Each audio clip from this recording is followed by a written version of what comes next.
वेदांता के चार्ट्स को pull up करते हैं। इस स्टॉक में आज के सत्र में ही इस वक्त करीब 3.5% की गिरावट है। 441 के स्तर पर इस वक्त ये स्टॉक ट्रेड कर रहा है, लेकिन ड्यूरिंग द सेशन ये नीचे 436 तक भी जाता हुआ दिखा था। इस गिरावट के पीछे की वजह क्या है, ये सुबह सवाल था और आज दोपहर तक हमारे पास अब जवाब भी है। एक शॉर्ट सेलर फर्म है जिसने एक रिपोर्ट जारी की और रिपोर्ट के टेकअवेज क्या हैं, अभिषेक?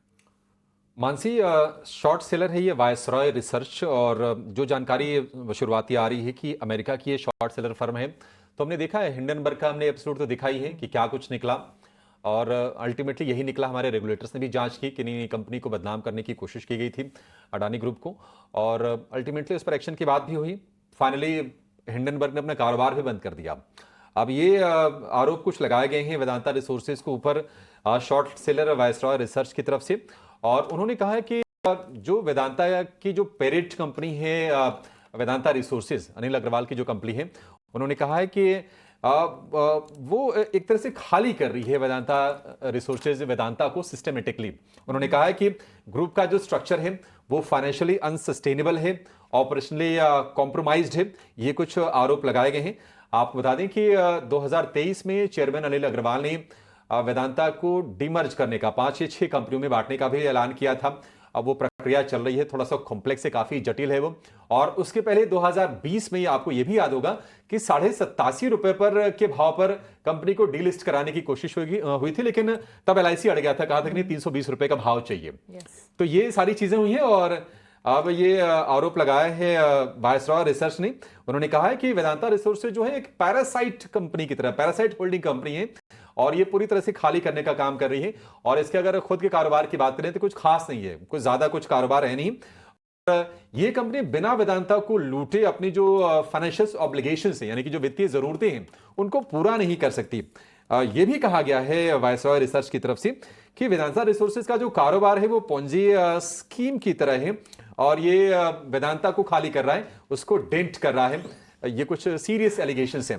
हालांकि वेदांता की सफाई भी आई है। वेदांता ने कहा है कि गलत सूचनाएं, इसके अलावा बेसलेस एलिगेशंस यानी कि आधारहीन आरोपों से कंपनी को बदनाम करने की कोशिश है, और वायसरॉय रिसर्च ने बिना हमसे संपर्क किए रिपोर्ट को जारी किया है। इंट्राडे में हालांकि हम शेयर को रिकवर होते देख रहे हैं। गिरावट के पीछे आप एक वजह यह भी मान सकते हैं कि अमेरिका में जो 50% टैरिफ लगाया गया है कॉपर के इंपोर्ट पर, तो एक डिवीजन इनका है वेदांता का कॉपर वाला, थोड़ा उसके लिए नेगेटिव जरूर था वो। तो मतलब रिपोर्ट का ज्यादा असर नहीं है, बट अब हमने देखा है हिंडनबर्ग का मामला, अब कितना सीरियस है इसको भी। बिल्कुल, और इस पर सवाल भी, बिकॉज वेदांता पिछले कुछ सेशंस में तो मूव दिखा रहा था, इनफैक्ट डिविडेंड फ्रेंडली स्टॉक भी माना जाता है, लेकिन कितनी सच्चाई है इस रिपोर्ट में? और यहाँ मतलब से ताज्जुब की बात है, देखिए 87 रुपए चाह रहे थे अनिल अग्रवाल की उस पर डिलिस्ट करा ले कंपनी को। बात सही है, बिल्कुल 450।